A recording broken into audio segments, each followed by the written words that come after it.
آج کی ویڈیو میں ہم آپ کو لے کر چلیں گے ایک ایسی دنیا کی طرف جہاں ہر روز نئی دفاعی دوڑ شروع ہو رہی ہے۔ کہیں فائٹر طیارے آسمان کو چیرتے نظر آتے ہیں تو کہیں سمندر کی لہروں پر نئی جنگی کشتیاں تیار ہو رہی ہیں، کیونکہ طاقت کی اس دنیا میں جس ملک کے پاس مضبوط ہتھیار ہیں وہی دوسروں پر اپنی مرضی مسلط کر سکتا ہے۔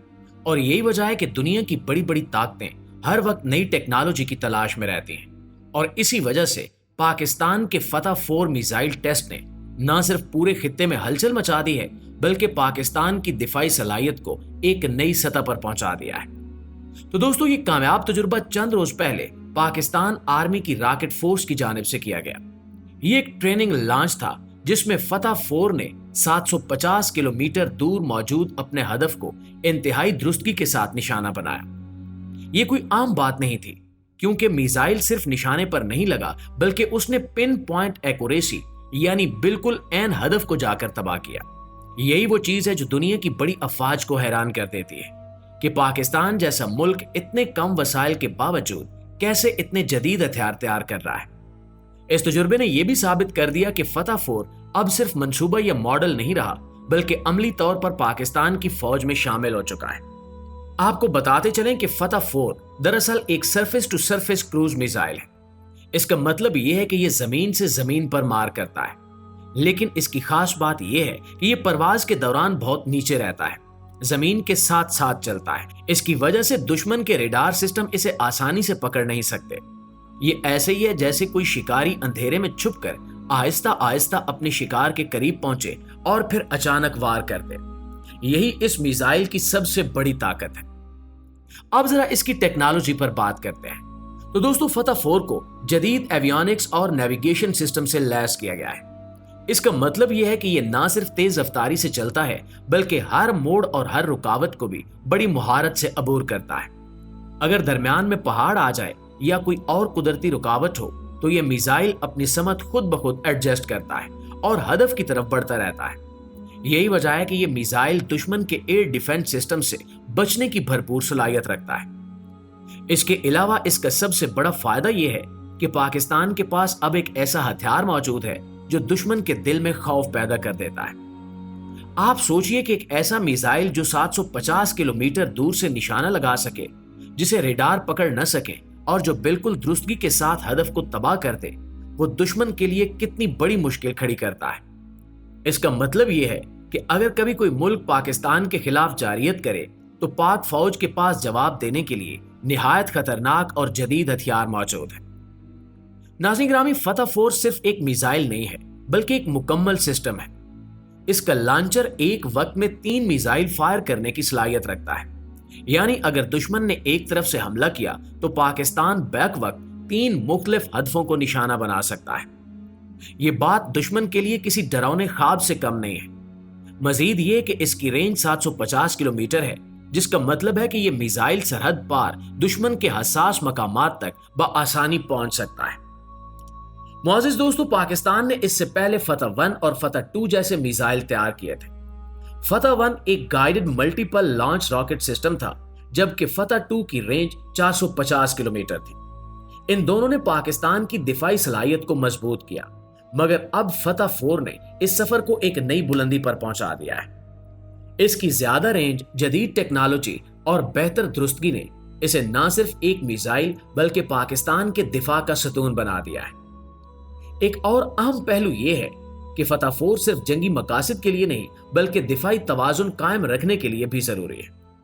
دنیا جانتی ہے کہ اس خطے میں ایک ایسا ملک بھی موجود ہے جو ہر وقت پاکستان کو دبانے کی کوشش کرتا ہے۔ ایسے میں اگر پاکستان کے پاس جدید ہتھیار نہ ہو تو دشمن کے حوصلے اور بھی بڑھ جائیں، لیکن فتح 4 جیسے ہتھیار دشمن کو یہ پیغام دیتے ہیں کہ پاکستان کسی بھی جارحیت کا جواب دینے کے لیے تیار بیٹھا ہے۔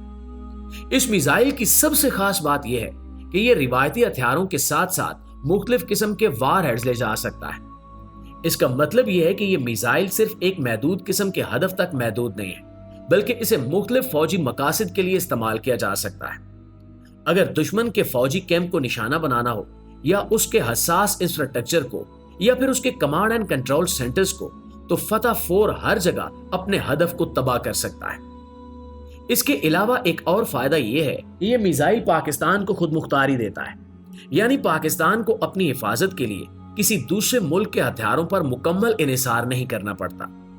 جب ایک ملک اپنی ٹیکنالوجی اور اپنے ہتھیار خود تیار کرے تو اس کی عزت بھی بڑھتی ہے اور دشمن بھی اس پر زیادہ سنجیدگی سے غور کرتا ہے۔ فتح 5 کی کامیاب تیاری اور تجربہ پاکستانی سائنسدانوں، انجینئرز اور فوج کی محنت کا بڑا ثبوت ہے۔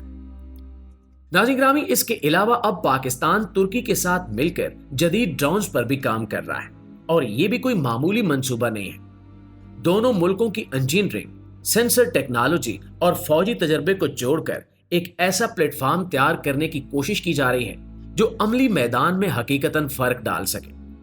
اس تعاون کا مقصد ایسے ڈرونز بنانا ہے جو ہر طرح کے آپریشنز میں قابل عمل ہو، طویل پرواز کریں، مشکل موسمی حالات میں پائیدار رہیں اور دشمن کی جیمنگ یا الیکٹرانک وارفیئر کے باوجود اپنا مشن پورا کر سکیں۔ ذرا تصور کریں کہ ایک ڈرون جو رات میں بھی واضح امیج فراہم کرے، دن میں سینکڑوں کلومیٹر تک نگرانی کر سکے اور مختلف پے لوڈ بآسانی بدل سکتا ہو۔ یعنی ایک ہی بنیادی فریم میں آپ کی ضرورت کے مطابق camera, infrared sensor, electronic warfare unit یا چھوٹے گائیڈڈ نظام لگا کر فوری مشن انجام دیا جا سکے۔ اس کے لیے جدید navigation systems, anti jamming mechanism اور خود کار راستہ بندی کو خاص اہمیت دی جا رہی ہے، تاکہ اگر کمانڈ لنک کسی وجہ سے منقطع ہو بھی جائے تو ڈرون مشن جاری رکھ سکے اور خود محفوظ طریقے سے واپس آیا کرے۔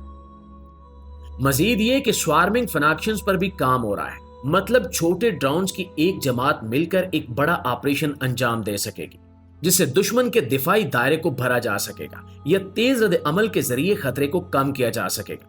کمیونیکیشن کے لیے لائن آف سائٹ کے علاوہ line to line of sight links اور سیٹلائٹ بیک اپ کا انتظام بھی تجویز کیا جا رہا ہے، تاکہ رینج اور اعتماد دونوں بڑے رہیں۔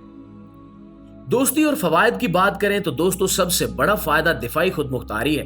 جب آپ کے پاس اپنی ڈیزائننگ، مینوفیکچرنگ اور فیلڈ ٹیسٹنگ کی صلاحیت ہو تو آپ بیرونی پابندیوں یا سپلائی چین دشواریوں سے آزاد رہتے ہیں۔ اس کا معاشی پہلو بھی عام ہے۔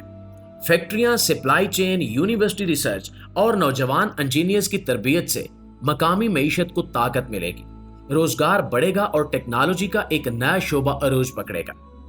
پاکستان اور ترکی کی شراکت داری دونوں طرف کے صنعتی پارکوں اور لیبارٹریوں کو فائدہ پہنچا سکتی ہے اور مستقبل میں ایکسپورٹ کے مواقع بھی پیدا ہو سکتے ہیں اگر بین الاقوامی سطح پر پہنچ جائے تو۔ البتہ خدشات کو بھی نظر انداز نہیں کیا جا سکتا۔ جدید ڈرون ٹیکنالوجی کے غلط استعمال، پرائیویسی کے مسائل اور بین الاقوامی ضوابط کی خلاف ورزی کے امکانات موجود ہیں۔ اس لیے اس شراکت داری میں شفاف پالیسی سازی، برآمدی کنٹرول اور اخلاقی رہنما اصول شامل کرنا ضروری ہے تاکہ یہ ٹیکنالوجی ذمہ داری کے ساتھ استعمال ہو۔ سائبر سیکیورٹی کا مضبوط لیئر بھی لازمی ہے۔ اگر کنٹرول چین ہیک ہو جائے یا سینسر ڈیٹا میں مداخلت ہو تو نتائج خطرناک ہو سکتے ہیں۔ لہٰذا فیلڈ سیف میکانزم اور ریزنڈنسی پر خاص زور دیا جا رہا ہے۔ آخر میں یہ بات واضح ہے کہ پاکستان اور ترکی کا یہ اشتراک محض ہتھیار بنانے کا معاملہ نہیں ہے، بلکہ ایک وسیع حکمت عملی کا حصہ ہے جس کا ہدف دفاعی خود مختاری، مقامی صنعت کی ترقی اور فوجی اور سول دونوں سطحوں پر استعمال کے نئے مواقع پیدا کرنا ہے۔ اگر یہ منصوبہ منظم طریقے سے آگے بڑھے، معیار کو برقرار رکھا جائے اور اخلاقی اور قانونی فریم ورک مضبوط رکھا جائے تو آنے والے سالوں میں ہم اپنی فضائی نگرانی، سرحدی نگرانی اور آپریشنل کارکردگی میں نمایاں فرق دیکھیں گے، اور یہی وہ لمحہ ہوگا جب ہماری ٹیکنالوجی نہ صرف ملک کی حفاظت کرے گی بلکہ نوجوانوں کے لیے بھی نئی راہیں کھول دے گی۔